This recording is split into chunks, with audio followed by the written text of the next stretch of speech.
Greetings, I'm Latham Thomas, pregnancy doula and founder of the maternal health and education company Mama Glow. I partnered with Sleep Number to help you learn ways to improve your sleep as you navigate pregnancy and beyond.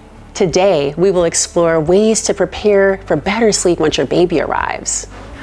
While optimizing your sleep during pregnancy may be challenging, once your newborn arrives, it is common to find difficulty in establishing a sleep cadence while working to meet your baby's needs. After giving birth, the dramatic shift in hormonal levels, accumulated fatigue from pregnancy, and exhaustion from the birth itself, plus the 24-hour demands of caring for a newborn, can really take its toll.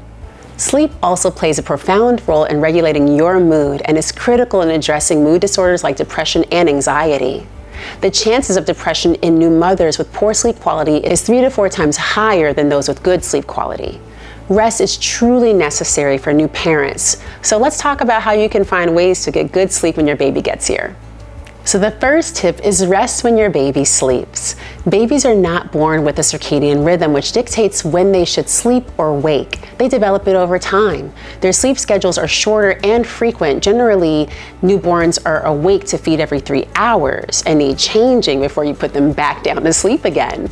Your circadian rhythm is designed to accommodate 7 to 8 hours of sleep a night, and this is sound sleep, and maybe a short nap during the day. So while it isn't ideal for you to try to follow their sleep patterns and sleep when your baby sleeps, it's a good idea to rest.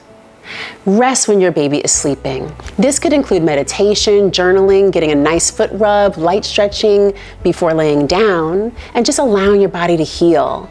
This is equally as important as sleeping, and in some cases you'll find yourself able to fall asleep. My second tip is to room in together.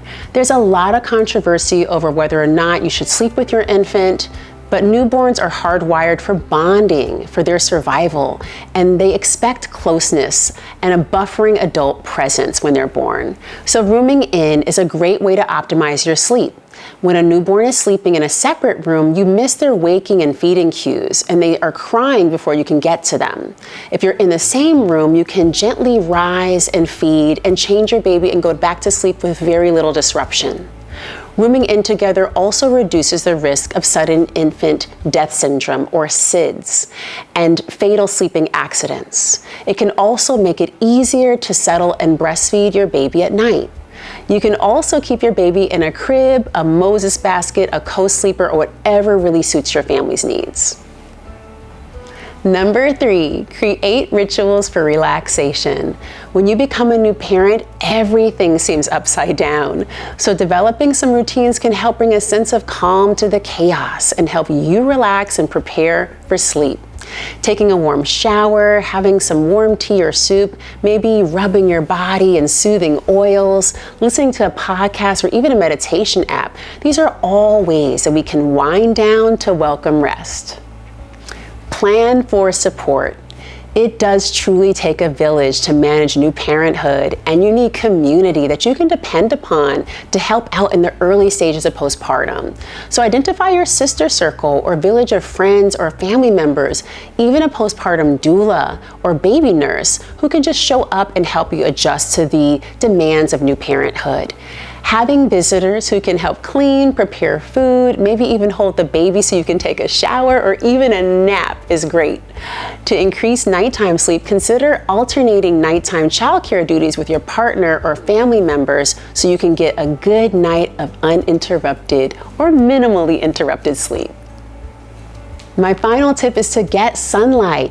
Yes, exposure to daylight helps set you up for better sleep at night.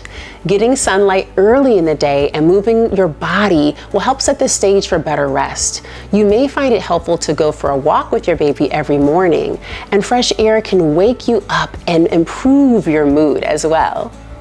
So whether you want to incorporate one or all of these practices, I hope that you find yourself on a pathway to better sleep as you continue through your pregnancy and when your newborn arrives.